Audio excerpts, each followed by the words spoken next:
خود امریکی میڈیا، عالمی میڈیا یہ سوال اٹھا رہا ہے کہ ماضی میں بھی امریکہ اور اس کے اتحادیوں نے عراق پر بڑے پیمانے پر تباہی پھیلانے والے ہتھیار ہونے کا الزام لگایا، عراق پر حملہ کیا، مگر پھر حملے کے کئی سال بعد یہ اعتراف کیا کہ بڑے پیمانے پر تباہی پھیلانے والے ہتھیار ہونے کے الزام میں کوئی سچائی نہیں تھی۔ اس لیے یہ سوال اٹھ رہا ہے کہ امریکہ نے جنرل قاسم سلیمانی پر حملے کے حوالے سے جو موقف اختیار کیا ہے وہ درست ہے یا نہیں، اور امریکی حکومت کی طرف سے اب تک نہیں بتایا گیا کہ فوری طور پر ایسا کون سا حملہ تھا جو جنرل سلیمانی کرانے والے تھے اور وہ جنرل سلیمانی کے مارے جانے کے بعد اب نہیں ہوگا۔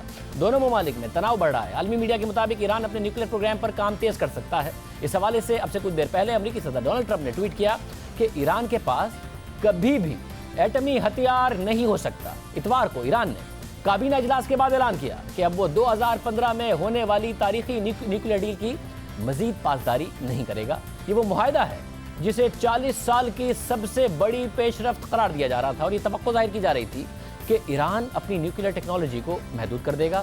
جواب میں ایران پر سے پابندیاں ختم ہو جائیں گی، ایران کے حالات بدل جائیں گے، وہاں خوشحالی آئے گی۔ اور جب 2015 میں یہ معاہدہ ہوا تو اس وقت ایرانی نوجوان خوشی سے ایران کی سڑکوں پر نکل آئے تھے، مگر یہ خوشی عارضی ثابت ہوئی۔ براک اوباما گئے، ڈونلڈ ٹرمپ آئے۔ ڈونلڈ ٹرمپ نے 2018 میں یہ معاہدہ یک طرفہ طور پر ختم کر دیا، مگر ایران اور مغربی طاقتیں اس معاہدے پر قائم رہیں، اور اب ایران نے بھی اس معاہدے کی مزید پاسداری نہ کرنے کا اعلان کر دیا ہے۔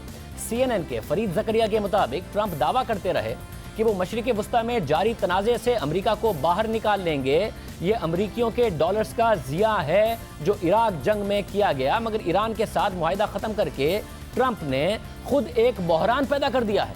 حالانکہ ایران نیوکلیر ڈیل پر عمل کر رہا تھا، اور یہ بات مغربی ممالک کے ساتھ ساتھ فرید زکریا لکھ رہے ہیں کہ یہ بات مغربی ممالک کے ساتھ ساتھ اسرائیلی انٹیلیجنس ایجنسی نے بھی تسلیم کی کہ ایران جوہری معاہدے پر عمل کر رہا تھا، اس کی پاسداری کر رہا تھا، مگر پھر بھی امریکہ اس معاہدے سے باہر نکل آیا۔ حالانکہ ایران کے ساتھ جوہری معاہدہ امریکہ کے سابق صدر براک اوباما کی حکومت نے 14 جولائی 2015 کو کیا تھا، جس پر ایران اور امریکہ کے علاوہ چین، روس، فرانس، برطانیہ اور جرمنی نے بھی دستخط کیے تھے۔ اس معاہدے کے مطابق ایران اپنے نیوکلیر پروگرام پر کام بند کر دے گا اور اپنے یورینیم کے ذخائر میں کمی کر دے گا۔ ایران اگلے 15 سال تک کوئی دوسرا پلانٹ نہیں لگائے گا۔ اس معاہدے میں یہ طے پایا تھا کہ عالمی انسپیکشن ٹیم کو ایران کی نیوکلیر سائٹس کا معائنہ کرنے کی اجازت ہوگی تاکہ اس چیز کا جائزہ لیا جا سکے کہ وہ معاہدے کی پابندی کر رہا ہے، پاسداری کر رہا ہے یا نہیں۔ اس کے بدلے میں ایران پر سے معاشی پابندیاں ختم ہوں گی۔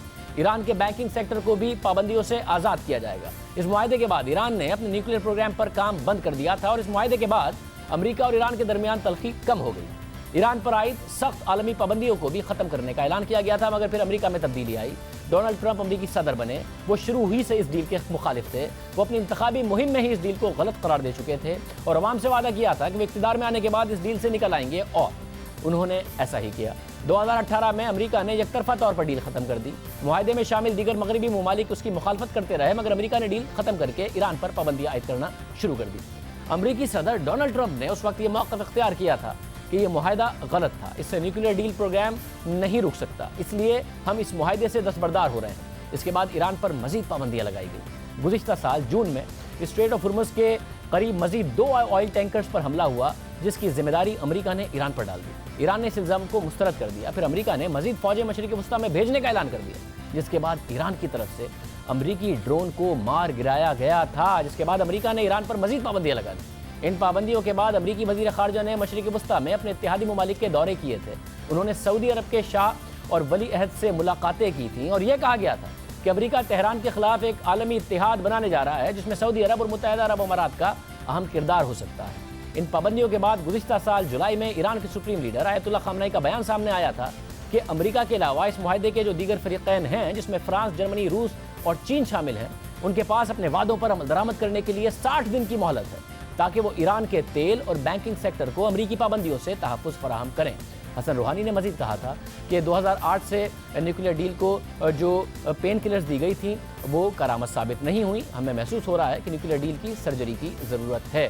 ایران کے اس اعلان کے بعد، جو کہ ان کے قیادت کی طرف سے آیا، اس کے بعد بے چینی پھیل گئی تھی۔ ایران کے اعلان کے بعد امریکہ نے ایران کو اسٹیل، آئرن، کاپر اور ایلومینیم انڈسٹریز پر پابندی عائد کر دی۔ پھر اس کے بعد امریکہ نے ایران کے سپریم لیڈر آیت اللہ خامنہ ای اور ایران کی جو فوج کے سینئر افسران ہیں ان پر پابندی عائد کر دی۔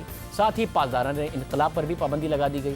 ان پابندیوں کا مطلب تھا کہ ان افراد کو کسی بھی ایسے مالی وسائل تک رسائی حاصل نہیں ہوگی اگر وہ مالی وسائل اور امداد امریکی دائرہ کار میں آتے ہوں گے۔